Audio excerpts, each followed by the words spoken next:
Coming up on Shaw TV, the future of Edmonton. In sports, we have the Midget Championships, and on Buzz, it's the Elements Music Festival.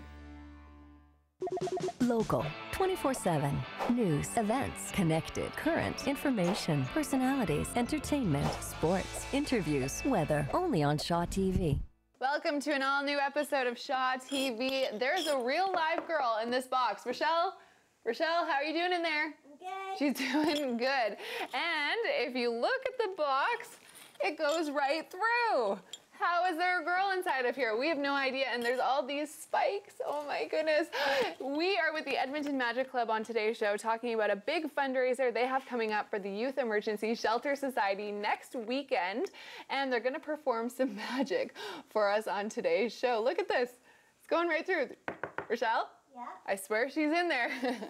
Look at her hand. Okay, so if you want to see Rochelle make it out alive, you're going to have to stick around to the end of the show. But before we get to any of that, here is Tim Dancy finding out how Mayor Mandel thinks the Conservative government's current win is going to affect our economic future.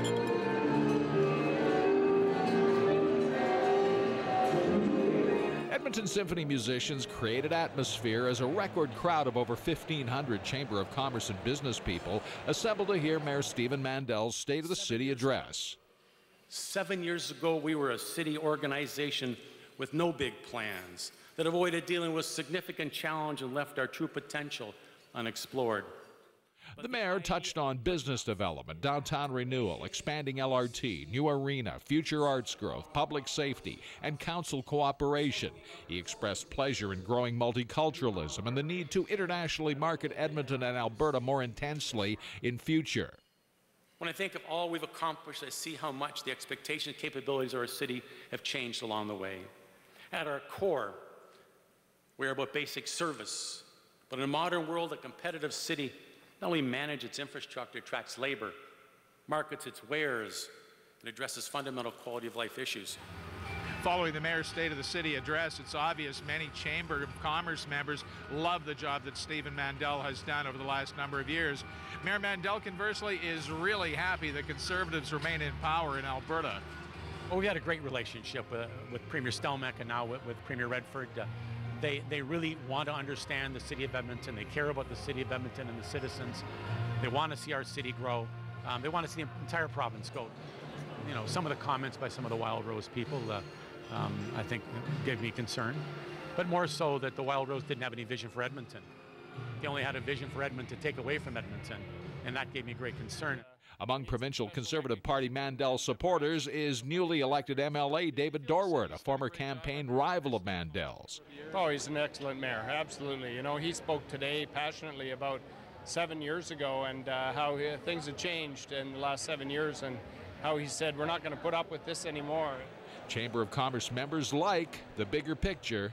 So the Edmonton Chamber is very much a program about how do we do business and build a common interest around Northern Alberta, be externally focused on export, you know, the Pacific Corridor, for example. So I was very happy that, yes, not only did we get a very progressive government, I feel we have one that broadly represents the total north of Alberta and Edmonton included. We're not, so for many years we were at odds, almost adversarial, with what the rest of the province is doing.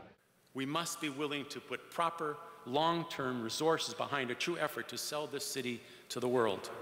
He's a real salesman. Of course, previous Mayor Bill was a great salesman, but Stephen has a great vision for the city. It's a very humanitarian vision. It's a very broad-based vision. And I think the business community relates to it, and I think it was quite exciting, particularly in the context of last night's election, because I see a lot of similar themes. It's all about the complexity of managing one of the world's fastest growing economic regions. Tim Dancy, Shaw TV Capital Region. Thanks very much for that, Tim. We're now joined by Emily Keating. She's the communications coordinator for YES. That's the Youth Emergency Shelter Society here in Edmonton. And first off, for our viewers at home that don't know what YES does, can you explain what your organization does in the community? Yeah, for sure. YES has been around since 1982, so we're coming up on our big 30th anniversary at the beginning of next month.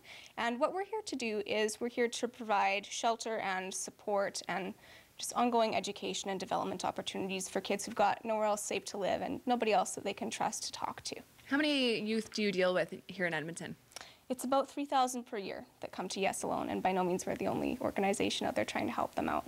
Okay, and with 3,000 unique people coming through your doors every year, it must cost a lot of money to operate this program. It's about $5 million a year. We try to do a full range of programming so that no matter what stage they're at in terms of responsibility they're ready for when they come to us, we've got something to offer them. So yeah, it gets expensive, but the results we see are really, really worthwhile, really astounding. And that's why it's important to have organizations in the community like the Edmonton Magic Club that step forward and want to help you out by putting on something like a magic show to raise money. Yeah, for sure. Actually, only about a quarter of our funds are ever confirmed in any given year, so the other 76% comes from people like Kent and the Edmonton Magic Club who really get behind us and want to help our kids do the best that they can do. That's excellent. That's what we're here to promote today.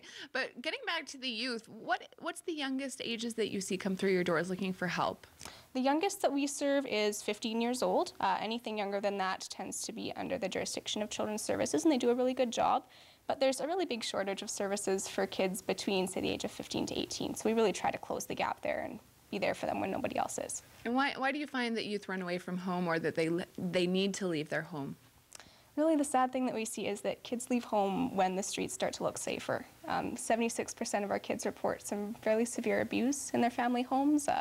Often there are other factors that come into play in the family where the parents maybe have some addictions issues they're working through or some mental health issues they're working through. Sometimes it's the youth themselves that have those problems, but oftentimes it's in their family home and they're just trying to cope with it the best they can.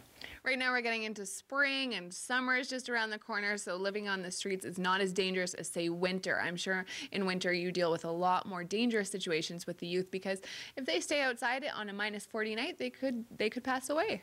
Yep, that's very true, but the fact is that no matter what the time of year, it's not safe to be sleeping out in the ravine. We've got our Homeless for a Night event that we throw every night in June, and when our participants are camping out in Telus Field under the stars in June, they're cold. They wake up sore, they wake up cold, and they wake up hungry. How is it for you to hear these stories on a daily basis and work with Yes? Actually, there's all kinds of potential to get discouraged when you only look at the negatives, but what I see over and over again is these kids are strong and they're resilient and they want to work hard and they want to succeed. So I find it really, really inspiring to talk to them. Excellent. And for our viewers at home that are hearing what your organization does, maybe for the first time, and they want to get involved, help out the youth in our community, how can they do so? Besides coming to the Edmonton Magic Club show. By all means, come to the Edmonton Magic Club show. We've got all kinds of volunteer opportunities. Lots of people run their own third-party fundraisers, so if you're looking at what the Magic Club is doing and thinking that you've got a really great idea too, we'd love to help you out with that. Check out our website. It's yess.org, and there's all kinds of opportunities on there for community to get involved. Excellent. Well, thank you very much for coming down and speaking with us today, Emily. We'll be right back after this.